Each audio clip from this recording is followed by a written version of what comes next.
নবী বলছেন, আল্লাহ আমার উম্মত যদি জাহান্নামে থাকে আমি কিন্তু জান্নাতে যাব না। আল্লাহ বলছেন আপনি না গেলে তো জান্নাত উদ্বোধনই হবে না। এবারে মামলা কি দাঁড়ালো? আল্লাহ পাক বলে যে আমি তাহকামুল হাকিমিন নিজেকে বলেছি, বিচার না করলেও তো জিনিসটা সুন্দর হয় না। অনবী একটা কাজ করেন, ওয়ালা সাউফা ইউতিকা রাব্বুকা ফাতারদাত, আমি কাউকে বলি নাই, আপনাকে না বলেছি। আমার সাল্লাল্লাহু ইল্লা রাহমাতাল লিল আলামিন কারো সম্পর্কে নাজিল করি নাই, আপনাকে দিয়েছি। ওয়ালাল আখিরাতু খায়রুল লাকা মিনাল উলা, কাউকে বলি নাই, আপনাকে বলেছি। আর আমি আল্লাহ ভালো করে জানি আপনি হচ্ছেন উম্মতের দরদি নবী।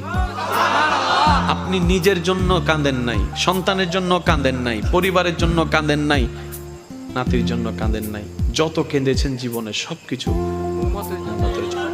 এমনকি হাসরের ময়দানে যখন সর্বপ্রথম আমাদের নবীকে আল্লাহর হুকুমে তোলা হবে, আমাদের নবী উঠেই জিব্রাইল আলাইহিস সালামকে প্রথম প্রশ্ন করবে, ও আমার ভাই জিব্রাইল, আমার উম্মতগুলা কোথায়?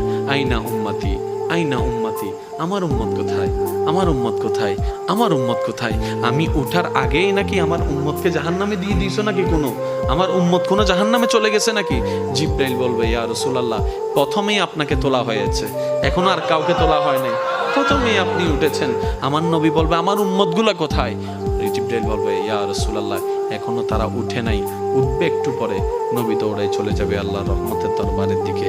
সিজদায় যে পড়বে একটাই কথা থাকবে, রব্বি হাবলি উম্মতি, রব্বি হাবলি উম্মতি।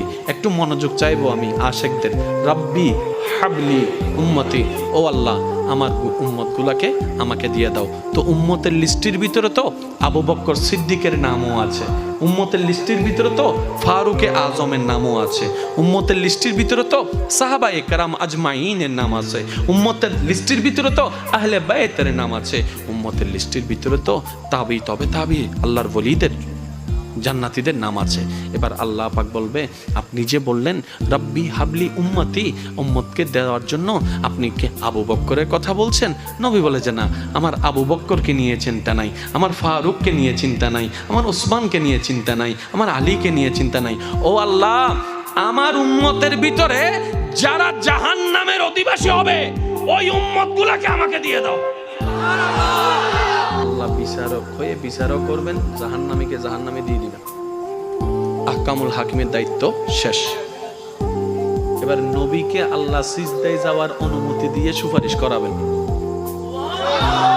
নবীর সুপারিশ কবুল করতে করতে নবীর উম্মতকে, আল্লাহর বান্দাদেরকে জাহান্নামী থেকে জান্নাতি করে দিবেন।